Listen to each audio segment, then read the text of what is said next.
اللهم صل وسلم وبارك على سيدنا محمد. ازيكم يا حبايبي؟ عاملين ايه؟ يلا النهارده بقى يا حبايبي نعمل مع بعض وصفة حلوة ومدبرة وخفيفة ولذيذة وسهلة وعسل وسكر في بيوتنا يا حبايبي، وبتوفر علينا كتير كتير كتير كتير كتير قوي. هتعملي معانا ايه النهارده يا ام سيف؟ هنفرز معاكم يا حبايبي التوم بقى هنفرزوه بثلاث اشكال: بالفلفل الاحمر وبالفلفل الاخضر والتوم الساده الابيض. تابعوني يا حبايبي تكه بتكه، وهنشوف الحركات والتكات والشغلات العسل ديت هنعملها مع بعض ازاي. التوم يا حبايبي اي بيت ما بيستغناش عنه. طبعا احنا هنعمله هنا بالفلفل الاحمر وبالفلفل الاخضر، وهنعمله كمان التوم الابيض الساده. تعوزي تحشي بتنجان، تحشي سمك، تحشي اي شو ما بدك عايز توم بتلاقيه جاهز. طبعا احنا ما بنستغناش خالص عن التوم يا حبايبي. سمك عايزين توم، بتنجان عايزين توم، ملوخية عايزين توم، بامية عايزين توم، صينية سمك عايزين توم، طشة ملوخية عايزين توم، يعني شو ما بدك عايزين توم، لو قلاية بندورة عايزين توم. طبعا هنا يا حبايبي معايا كمية حلوة من التوم. انا مش هنقول لكم 5 كيلو و7 كيلو و10 كيلو، لا، هدولت يا حبايبي جايين لنا من عند اصحابنا واصدقائنا الغاليين علينا. طبعا كل سنة بيزرعوا توم عندهم في الحتة اللي هم فيها وبيجيبوا لنا يعني. فاحنا هنا هنفرزوهم تفريز شوية، دول هنفرزوهم تفريزة حلوة، وهنشكلوهم برضو بطريقة حلوة. يعني احنا معانا ما شاء الله ما شاء الله يدخل لهم في ال5 كيلو او ال6 كيلو. والله كمية كبيرة يا حبايبي، مش اللي على الصينية وبس، لا، الطبق الابيض كمان اللي قدامي على الارض ده فيه توم، فيه اكتر من يجي 3 كيلو من التوم. حنفرزوهم بطريقة حلوة.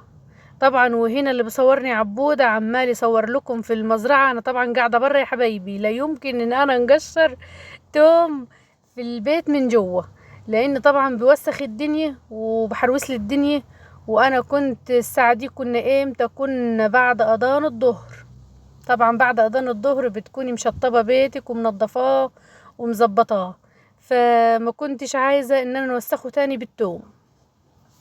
قعدت كده تحت المزرعة في الظل وعلى ري المصريين في الجنينة في الجنينة بتاعتي، الجنينة المزرعة اللي جنب البيت يا حبايبي. هنا في رمان وزيتون وليمون، زي طبعا ما كل فيديو بنطلع فيه برا بنصوره لكم.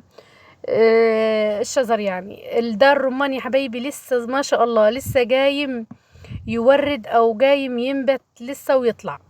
ما شاء الله ما شاء الله ما شاء الله ما شاء الله، الشجر محمل تحميله من الاخر، ما شاء الله ما شاء الله.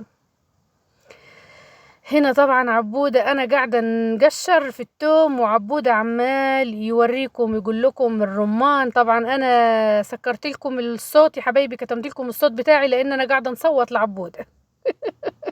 يا ولا تعالى، يا ولا انت بتزهقني ليه؟ يا ولا ما تزهقنيش، يا ولا انا مش جايباك تصورني التوم مش شجر. استني بس يا ماما، بس استني يا شيخة، بس استني يا ماما. طبعا وسابني وساب الزيتون وساب المزرعة كلها وراح صور لكم في النعناع قدام البيت. طبعا هنا زهقني، قلت له والله يا شيخ ما انت مصورني وانا بنعمل. ساعتها كنت معصبة بقى خلاص، قلت له والله ما انت مصورني. يلا سكر التليفون. خاف مني وسكر التليفون ودخله جوه حطه على الشحن. ورحت بقى انا قشرت بقى الكمية اللي انتوا شايفينها دي كلها، ال5 كيلو يا حبايبي. طبعا قش وروس وطين بيبقى في التوم ومعرفش ايه وايه وايه. طبعا ال5 كيلو ما طلعوش معايا الا الكمية دي بس. والله ما شاء الله ما شاء الله، طبق كبير يا حبايبي، التصوير هو اللي ظلمه. الطبق كبير قوي قوي قوي. طبعا انتوا عارفين البسلة والثوم بعد ما بتقشروا بيطلعوا كمية بسيطة ما شاء الله، وهيعملوا معايا كمية برضو هسه تشوفوا في الاخر. هيطلعوا معايا كمية قد ايه؟ ما شاء الله ما شاء الله، هيطلعوا معايا اكتر من 4 براطيم كبار. يعني 4 براطيم والله يا حبايبي، لو قلت لكم بيكفوني اكتر من 6 شهور 7 شهور تقولوا لي انتي تكدبي يا ام سيف. والله بكفوني كمية كبيرة يا حبايبي. طبعا التوم احنا ما بنستغنوش عنه. طبعا هنا غسلته زي ما قلت لكم، مطرح القش ومطرح الطين ومطرح مش عارفة ايه، وبعد كده فردته على قماشة نظيفة عندي، وبعد كده سبته بقى لمدة نص ساعة ولا ساعة بالكتير وبس ينشف، لان احنا مش عايزين نخزنه التوم وهو مبلول مية. ديروا بالكم يا حبايبي، ديروا بالكم التوم لا تخزنوه في شغلة مبلولة مية، ولا تطحنوه تفرموه يعني وهو مبلول. ديري بالك ديري بالك ديري بالك، لان لو فرمتيه وهو مبلول مية، او لو حطيتيه في برطمان فيه مبلول ميه، التوم بيعفن منك. ازاي؟ ما نعرفش، الله اعلم بقى ليه بعفن، ما نعرفش. ديري بالك، لازم تعقمي البرطمان قبلها بساعه، تحطيه في الشمس ينشف، او تبليه بقماشه يعني قطن، قماشه للقطن تنشفه معاكي وهتخليهولك حلو يعني. والتوم لازم تنشفيه في قماشه بحيث يتنشف حلو. المية اللي هتنزل منه ديت هي دي مية التوم، ما تخافيش منه. اما المية اللي احنا بنغسلوها منه لازم تنشفيها منه. طبعا انا عملت فرمت الكمية بحالها. طبعا قسمتها على تجزء، يعني جزء خليته في بولة ابيض ساده، وجزء هنفرم عليه فلفل احمر، وجزء هنفرم عليه فلفل اخضر. طبعا يا حبايبي انا بنحب البندوره المخلله اللي هي الطماطم المخلله، بنحبها بالفلفل الاحمر بالفلفل الاخضر. البتنجان المخلل بنحبه محشي بالثوم الاحمر. السمك المشوي بنحب نحدقه بالثوم ابو فلفل احمر.